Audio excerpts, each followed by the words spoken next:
Suspended state थी, उसके बाद एक और स्टेट भी थी हमारी, इट वाज टर्मिनेटेड या एग्जीक्यूटेड स्टेट थी।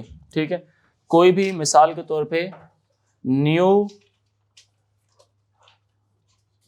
प्रोग्राम आता है, सीपीयू के अंदर रखा जाएगा, तो सबसे पहले वो रेडी क्यू में आएगा। सबसे पहले वो किस चीज में आएगा? It will be placed ready queue. ठीक है, रेडी स्टेट में वो आएगा। रेडी स्टेट में तब आता है प्रोग्राम जब वो तैयार हो जाए प्रोसेसर को इस्तेमाल करने के लिए। उसकी फिर क्यू इज मेंटेन्ड। ठीक है, यहां पे क्या चीज बनती है उसकी?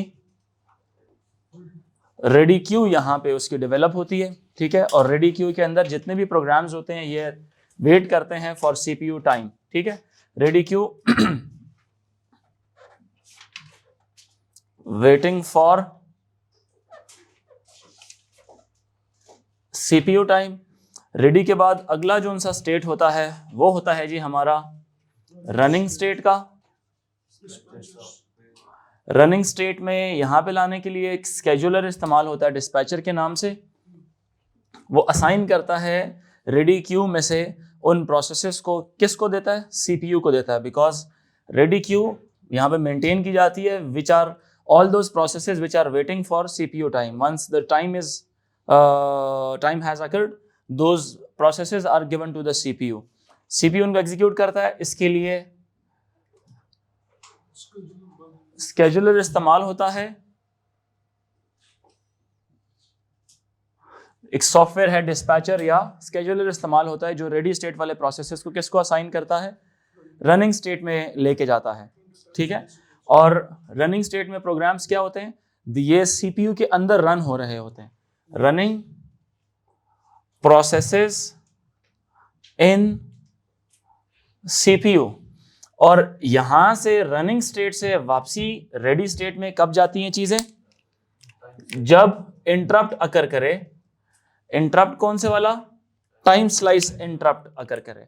टाइम स्लाइस कंप्लीट हो जाए तो प्रोसेस वापस अपनी पुरानी जगह में चले जाते हैं। जब टाइम स्लाइस मुकम्मल हो जाए तो ये कब होता है? Upon time slice completion interrupt. और इंटरप्ट कौन सा वाला? खास टाइम स्लाइस की कंप्लीशन वाला इंटरप्ट अकर करे तो रनिंग प्रोसेस दोबारा किस में जाता है? रेडी के अंदर चला जाता है। अब रनिंग से एक प्रोसेस सस्पेंडेड स्टेट में भी जाता है। जब एक प्रोसेस को अपना आप मुकम्मल करने के लिए किसी और काम को करने की जरूरत होती है, कोई और काम समायो ऑपरेशन हो सकता है, तो वो सस्पेंडेड स्टेट में आता है और लेट करता है, it let the process, let the IO operation get completed. Once the IO operation is completed, after the completion of the IO task, IO process, suspended task is then moved back in the ready queue. ये event सिर्फ कब अकर करता है running से suspended वाला? when IO event या operation has to occur. When IO event or operation has to occur for the further continuation of this process. When IO event or operation has to occur for further processing, occur for further continuation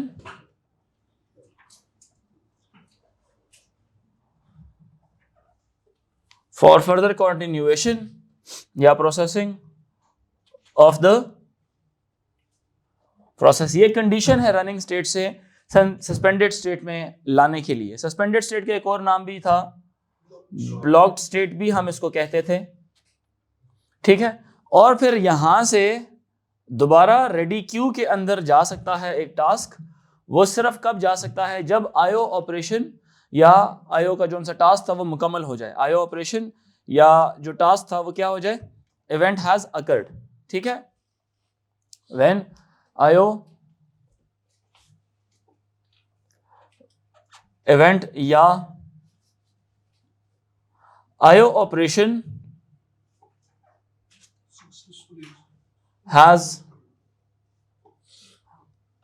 finished या occurred. When event और IO operation has finished या has occurred, तो वो जो suspended state वाला था वो दोबारा किस में चला जाएगा, वो दोबारा रेडी स्टेट के अंदर चला जाएगा। तो जिनको मैं अंडरलाइन कर रहा हूं ये हमारे स्टेट्स हैं जी। एक रेडी स्टेट है, रेडी स्टेट से रनिंग स्टेट के अंदर काम आता है, रनिंग से दोबारा रेडी में जाता है just upon the completion of time slice, यानी एक इंटरप्ट कॉज होती है कि टाइम मुकम्मल हो गया तो दोबारा उसको रेडी क्यू में ले जाओ। या तो अगर किसी एक रनिंग प्रोसेस को खुद को एग्जीक्यूट करने के लिए किसी और इवेंट के अकर होने का इंतजार होता है, तो वो जो एक और इवेंट होता है तो कोई भी हो सकता है, फिर एरर तो मतलब काम क्रैश हो जाएगा ना, एरर तो होता ही नहीं है। एरर तो इस वक्त भी हो सकता है, इस वक्त भी हो सकता है। ये एक आईओ ऑपरेशन कोई खलाई चीज नहीं है, ये इसी तरह का एक प्रोसेस होता है जिसका एक अपना आईओ इवेंट क्या है, it's some process, set of instructions. हो सकता है पुराने वाला भी एक आईओ ऑपरेशन ही था, तो वो भी तो एक प्रोग्राम था। कंप्यूटर में सॉफ्टवेयर कोई भी काम करता है वो तो प्रोग्राम्स की सूरत में करता है। वो जब इधर आता है तो जब एरर अकर कर गया फिर तो पुराने वाला भी नहीं एग्जीक्यूट होगा, फिर तो naturally all the dependent processes they will be not executing. Simple सी बात है ना। जो अगर कि एक काम आप कर रहे हैं, मिसाल के तौर पे मैंने कल जिस तरह से कहा था लास्ट क्लास में कि आप वॉल्यूम निकालते हैं कौन का, आप v = 1/3 पाई r स्क्वायर h का फॉर्मूला लगाते हैं। r निकालने के लिए आप पाइथागोरस थ्योरम लगाते हैं, स्लांट हाइट और वर्टिकल हाइट के साथ r। अब पाइथागोरस थ्योरम ही गलत लगाएंगे तो आंसर गलत आएगा, नेचुरली वो तो एरर आएगा, तो फिर वो आपके वॉल्यूम के अंदर भी एरर आएगा। तो इसी तरह जो प्रोग्राम्स आपस में डिपेंडेंट प्रोग्राम्स होते हैं वो सारे के सारे एरर कॉज कर रहे होंगे क्योंकि वैल्यूज ही गलत वहां से फीड की जा रही होंगी। ठीक है। सो अगर एरर आ रहे हैं, एरर तो किसी भी पॉइंट पे आ सकते हैं, एरर ही को तो रिमूव करना है। इसीलिए तो ये सारा कह लें कि एल्गोरिदम्स, डिजाइनिंग, डिपेंडेंसी, किस वक्त क्या काम करना है, तब इसीलिए किया जाता है। और इसके बाद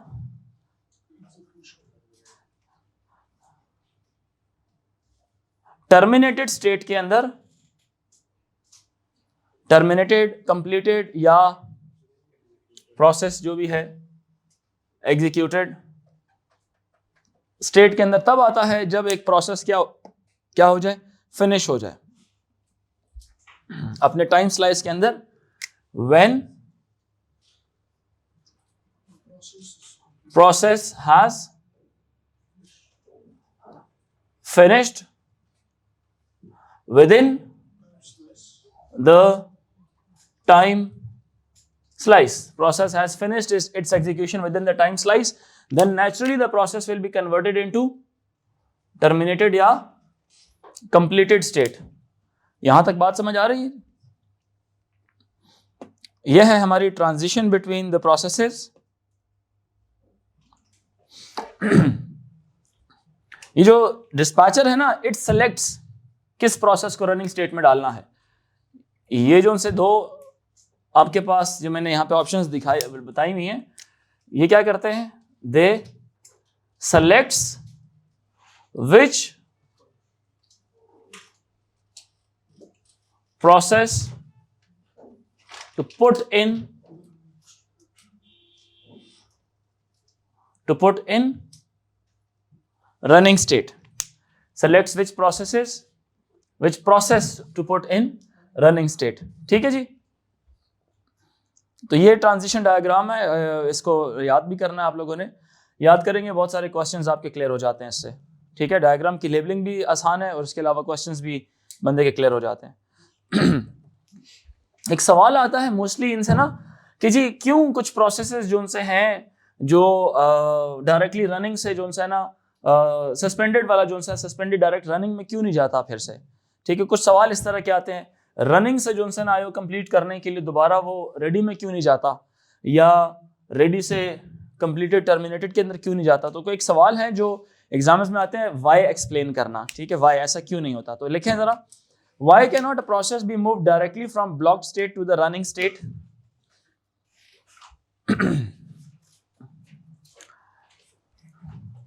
Why cannot a process be moved directly from block state to the running state? Why cannot a process be moved from running state to block state. तो इसके बारे में आपके जहन में क्या लॉजिक आती है, क्यों नहीं हो सकता जी?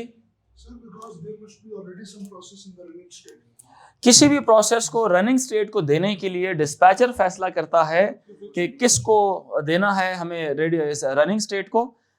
डिस्पैचर सॉफ्टवेयर फैसला करता है किस प्रोसेस को सीपीयू को अलॉट करना है, ठीक है। इसलिए किसी भी प्रोसेस को सीपीयू को देने के लिए पहले रेडी स्टेट में होना उसका जरूरी है। तो जब सस्पेंडेड में भेजा जाता है तो सस्पेंडेड से जाने के लिए उसको रेडी क्यू मेंटेन करनी पड़ेगी। रेडी क्यू से फिर फैसला लिया जाएगा कि किसको जोन सा है, अभी वो स्केड्यूलर करता है। अब स्केड्यूलर की कुछ टेक्निक्स हैं, इसके कुछ रूल्स हैं। सर आपने क्वेश्चन रिपीट कर, साथ वाले से देख लें। ब्लॉक टू रनिंग स्टेट बोला मैंने। हाँ, ब्लॉक से रनिंग में क्यों नहीं जा सकता? इसके कुछ रूल्स हैं, जिस तरह राउंड रॉबिन है, शॉर्टेस्ट रिमेनिंग टास्क फर्स्ट वाला है, जिसका सबसे कम टाइम रह जाता है उसको पहले अलॉट कर दिया जाए, या कह लें जिसका सबसे कम जल्दी खत्म हो जाएगा उसको पहले निकाल दिया जाए, ठीक है। या किसी को टाइम स्लाइस बाउंड कर दिया जाए या प्रायोरिटी के ऊपर दिखा दिया जाए। तो वो कौन करता है? डिस्पैचर या स्केड्यूलर करता होता है। इसकी स्केड्यूलर की हम लोगों ने पढ़नी है, अभी स्ट्रैटेजीज पढ़नी है।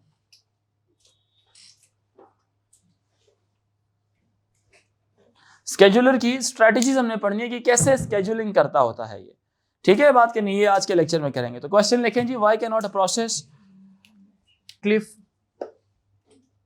From blocked state to running state?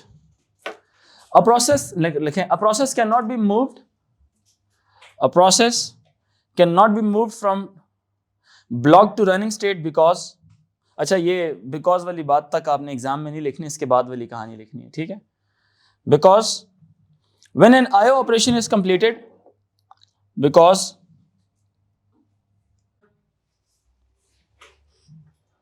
after which the operating system scheduler decides which process to allocate, which process to allocate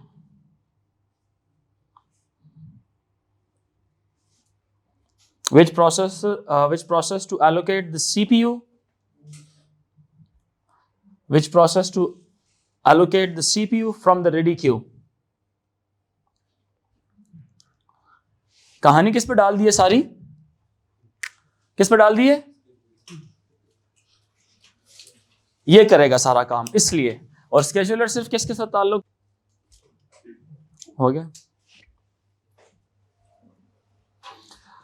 अच्छा हाँ जी, आप शामिर बता रहे थे कि ये रेडी से ब्लॉक में क्यों नहीं जाता? हाँ, मेन रीजन ये है कि सस्पेंडेड स्टेट की डेफिनेशन ये है कि एक रनिंग स्टेट को किसी ऐसी और स्टेट में डाला जाए जब उस रनिंग स्टेट वाले प्रोसेस को किसी और काम के एग्जीक्यूट होने का इंतजार हो। तो इसलिए किसी भी प्रोसेस को सस्पेंडेड में आने के लिए पहले रनिंग में होना जरूरी है, और उस रनिंग के अंदर किसी और रिसोर्स की रिक्वायरमेंट जरूरी है। किसी और आईओ रिसोर्स या किसी और इवेंट के अगर होने पर उसको डिपेंड होना जरूरी है, इसलिए वो सस्पेंडेड में रेडी से जाता, अदरवाइज वो नहीं जाता, ठीक है। To be in the block state the process must initiate some IO operation. To be in the blocked state, the process must initiate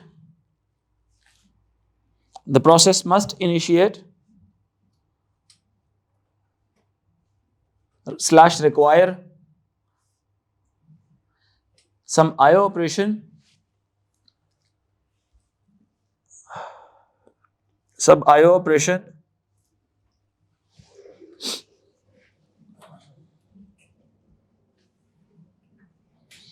and to initiate an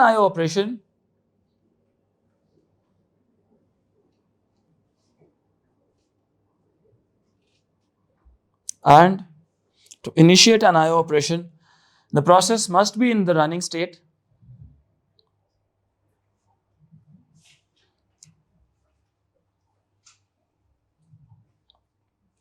Process must be in the running state. Process must be in the running state and should be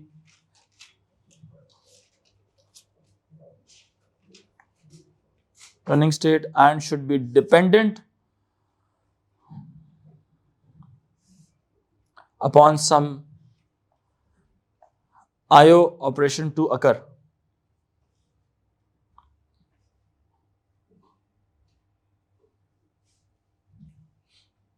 IO operation to occur.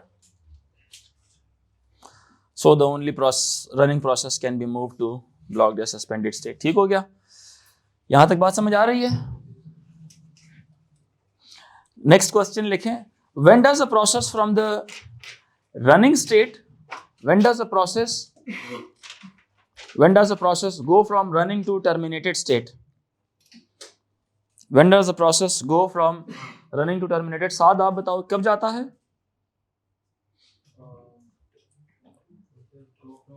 Running to terminated state. When does a process go from running to terminated state?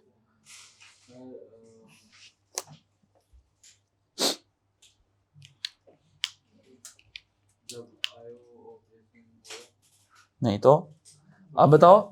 आप दूसरा साद.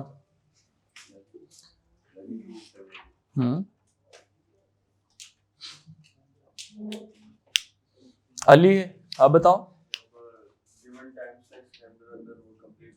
जब given time slice के अंदर जब वो काम मुकम्मल हो जाए तो वो फिर खत्म कर दिया जाता है. तो बड़ा सिंपल सा है.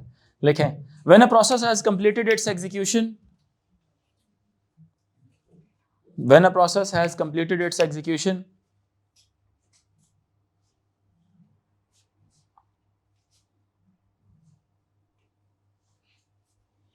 within the time slice allocated,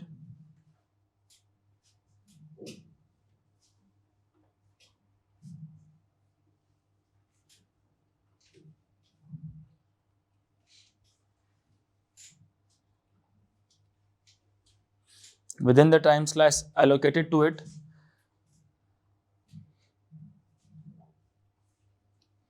execution when has completed its execution within the time slice allocated to it without encountering any IO operation to occur, without encountering any IO operation to occur,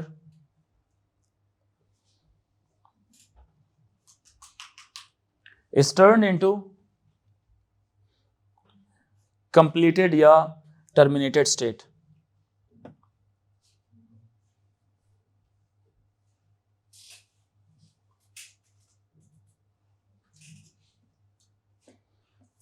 clear हो गया क्या? नहीं हुआ? हो गया?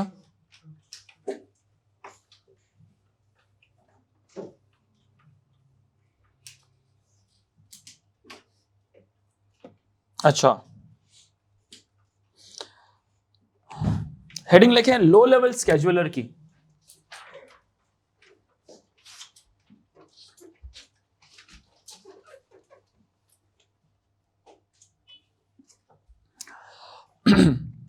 लो level scheduler क्या करता है? वो यहां पे रेडी से रनिंग में इंटर प्रोसेस स्टेट्स की जो ट्रांजिशन है उसको कन्वर्ट करने के लिए या रेडी से रनिंग में मेनली लाने के लिए जो स्केड्यूलर इस्तेमाल होता है उसको लो लेवल कहते हैं. और लो लेवल स्केड्यूलर सर्टेन स्ट्रैटेजीज की बेस के ऊपर रेडी क्यू में से किसी प्रोसेस को उठाता है और वो रनिंग स्टेट में डाल देता है. उसके जो एल्गोरिथम्स हैं वो 4 एल्गोरिथम्स हैं. जिस तरह शॉर्टेस्ट जॉब फर्स्ट हो गया, शॉर्टेस्ट रिमेनिंग टाइम फर्स्ट हो गया, या फर्स्ट कम फर्स्ट सर्व हो गया, या प्रायोरिटी हो गया. ठीक है बात के नहीं? सो हम लोग जब लो लेवल स्केड्यूलर को एक्सप्लेन करते हैं तो it is the module which decides, it is the OS module. जल्दी से लिखें प्लीज, जल्दी लिखें, हाथ थोड़ा सा तेज हिलाएं. It is the operating system module which decides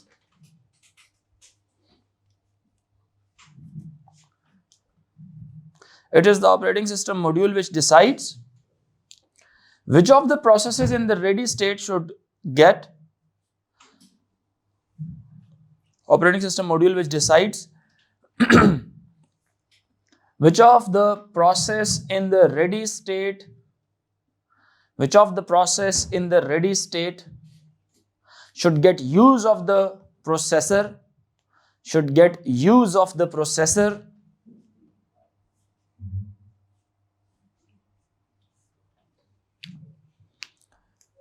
should get use of the processor based upon position, based upon position or priority,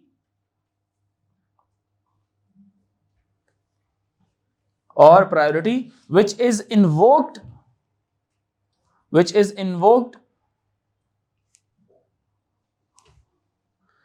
after an interrupt,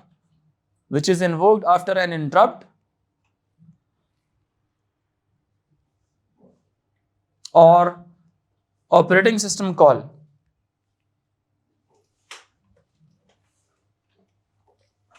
next heading लिखें strategies.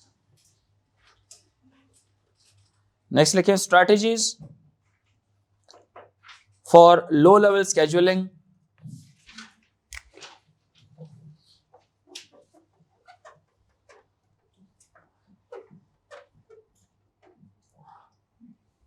Number one is first come, first serve, FCFS. Number two is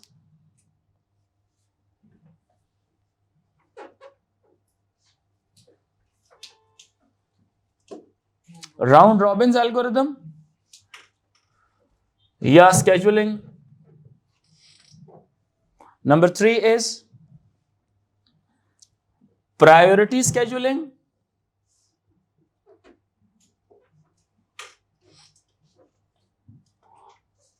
Number fourth is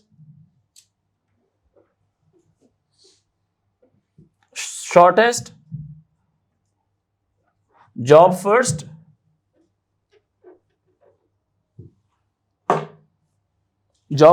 Scheduling.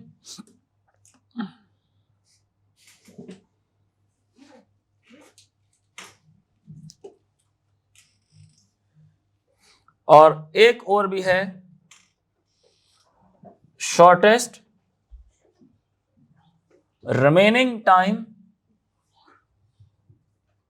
First scheduling. Shortest remaining time first scheduling. First come first serve वाला बहुत आसान है, Q के structure को maintain करता है. Q एक रखी जाती है, किसी की प्रायोरिटी नहीं देखी जाती, जो टास्क पहले आते हैं उनको पहले एग्जीक्यूट किया जाता है.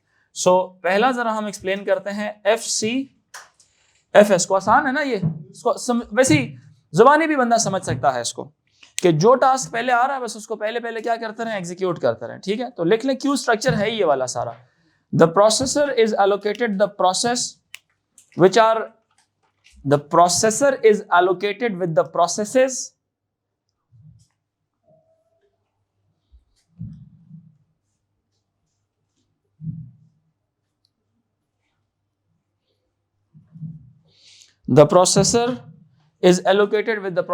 which are at the head of the ready queue. ऐसा ही होता है कि नहीं? Which are at the head of the ready queue / ready queue भी से ready list भी हो सकता है.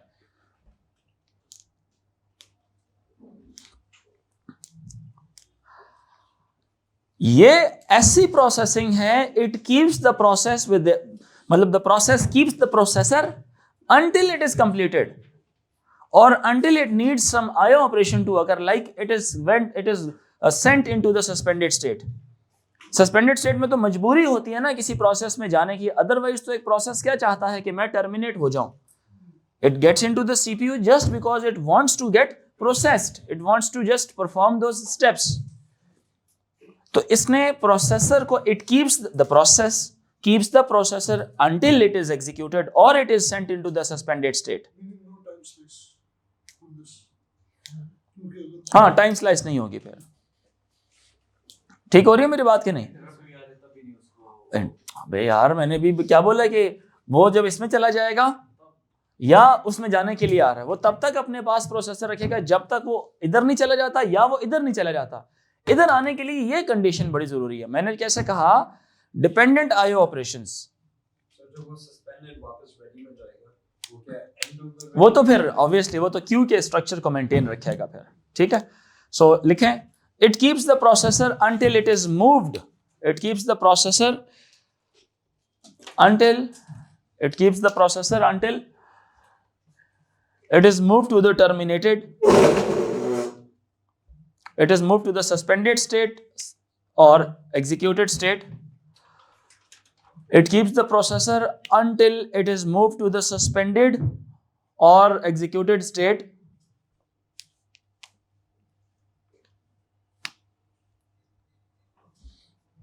ठीक है जी, क्लियर हुआ? तो इसका मतलब क्या है, FCFS में क्या होता है, all the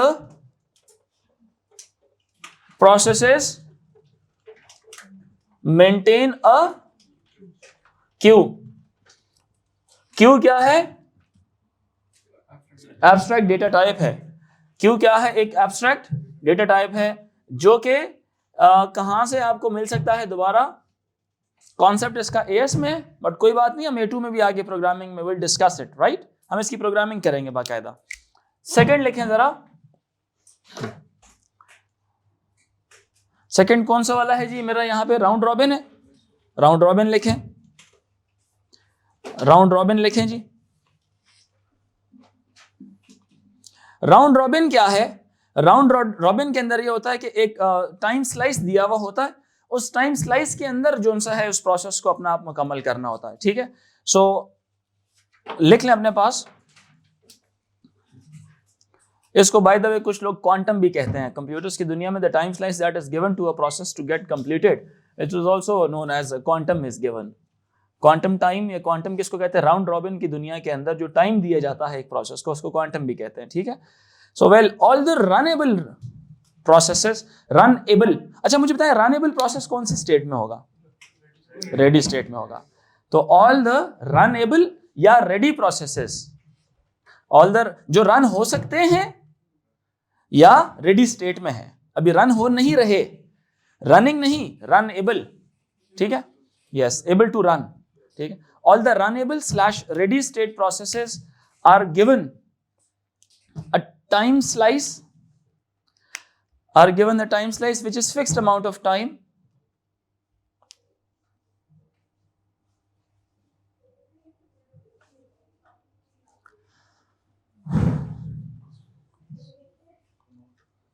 fixed amount of time, given a time slice which is fixed amount of time, after which the next runnable process will get, after which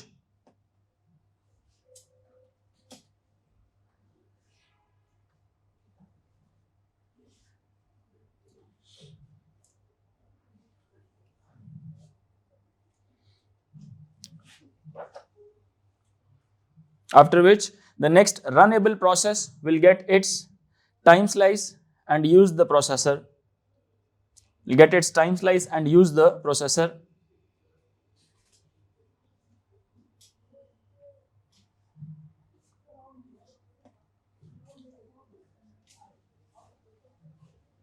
clear हुई?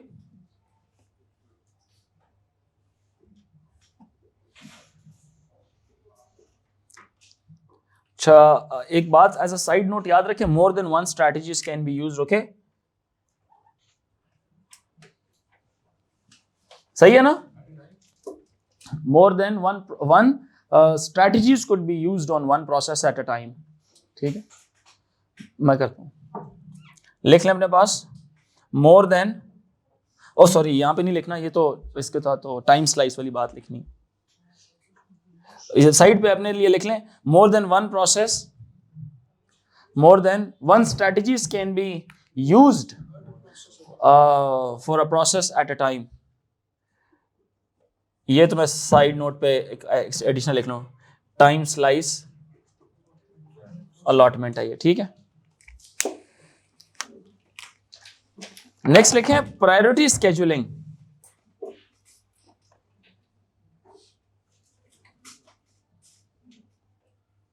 नेक्स्ट लिखे जी प्रायोरिटी स्केड्यूलिंग, नेक्स्ट क्लास में।